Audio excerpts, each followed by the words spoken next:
نسمع أول مشكلة عندنا موجودة في الاستوديو، نشوف بيقولوا إيه. أنا واحدة عندها 40 سنة.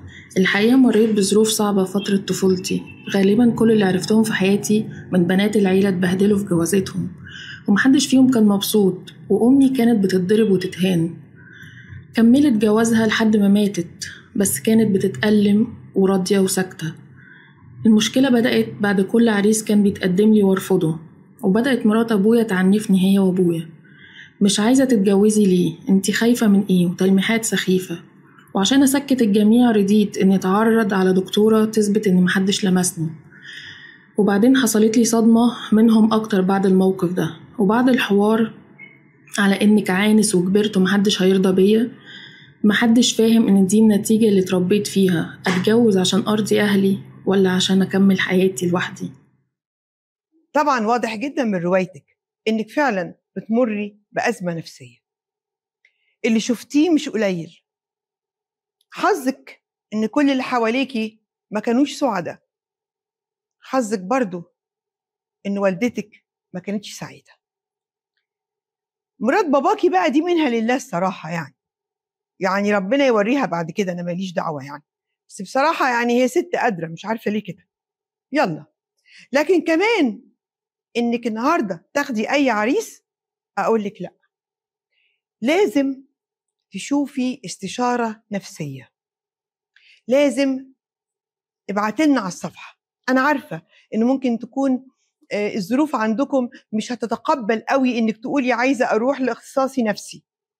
ابعتيلي على الصفحة وصدقيني هقعد معاكي، هساعدك لغاية ما تعرفي إن الناس مش زي بعض، وإن شاء الله تتخلصي من عقدة الخوف اللي جواكي، وربنا يسامح اللي حواليكي. معانا مداخلة. ألو. مساء الخير. أهلا. أنا هالة. أنا كنت مخطوبة لواحد بقالي سنة وإحنا حقيقي حبينا بعض جدا خلال فترة علاقتي معاه، بس للأسف حصل ما بيني وما بينه علاقة بس من غير حمل. طلبت منه إن إحنا نتجوز بسرعة، فلقيته بيتهرب بظروفه المادية، وقلت له هحاول إن أنا أساعدك، فلقيته إن هو بيتحجج بحاجة مش قادرة أفهمها. بيتحجج بسفر باباه، وبعد ما باباه رجع بدأ يقولي إنه خطبني من وراه وإنه مش هيقدر يتجوزني دلوقتي. عدى على الكلام دوت حوالي 3 سنين وإحنا على نفس الوضع، وأنا مش عارفة أعمل إيه وأواجه أهلي إزاي باللي حصل. هو أنا عارفة إن هو بيحبني جدا وهو بيقولي كده، بس أنا مش عارفة ليه، يعني هو خايف من فكرة الجواز وأنا مش عارفة أقنعه إزاي بإن هو ياخد الخطوة، فمحتاجة أعرف أعمل إيه.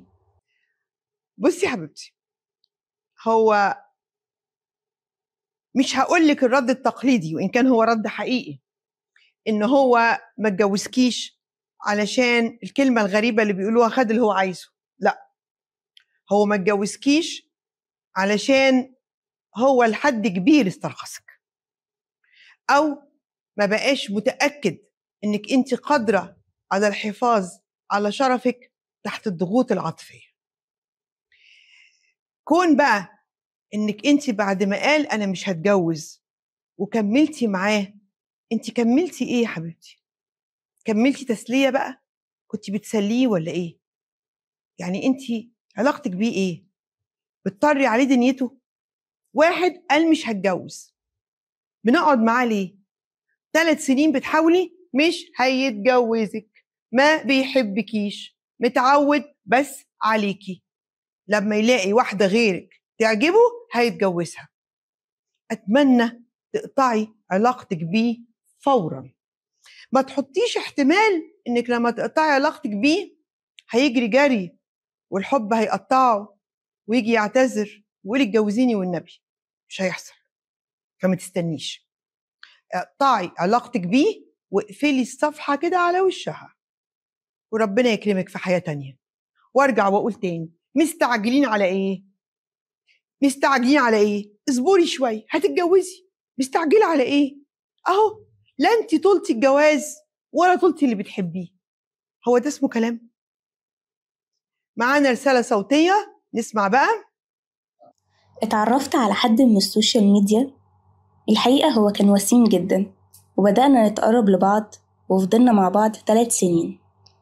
وبعد ضغط مني اكتشفت إن هو بيتهرب من الارتباط الرسمي مني، وأنا مش عارفة ليه، بالرغم إنه مش قادر يسيبني. وفي مرة قررت أواجهه وأسأله أنت ليه بتعمل معايا كده؟ الغريبة إن أنا لقيته سكت. قلت له إنه مش هيشوفني تاني، وعيطت، وأنا ضايقت جدا إن أنا ساعتها عيطت، لأن رد فعله كان صدمة بالنسبة لي. قال لي بصراحة أنا بخاف من فكرة الجواز، أخاف نخسر بعض، لأن كل المتجوزين دلوقتي مش سعداء مع بعض، فخلينا نفضل صحاب أحسن.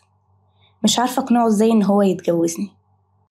ياه، لا كملي معاه بقى كده. ده ابن 60 في 70 يا بنتي، ده راجل يعني اقول ايه بس، ما انا على الهوا وبيرجعوا يقولوا لي قلتي وعدتي.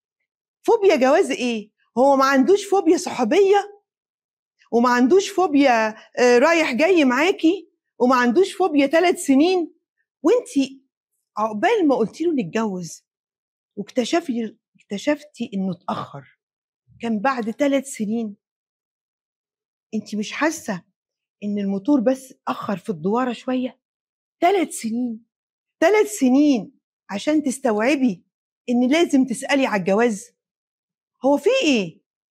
هو احنا على فكره احنا مش بره مصر، احنا مش هنعيش مع بعض وبعدين نشوف هنتجوز ولا لا. النتيجه اهي، قاعدين كلكم عوانس في البيت، والرجاله اللي عندها فوبيا جواز. نسبه العنوسه في مصر عماله بتزيد بطريقه عاليه جدا. ليه؟ اصله خايف يتجوز. يا بنتي فوقي نفسك، يا بنتي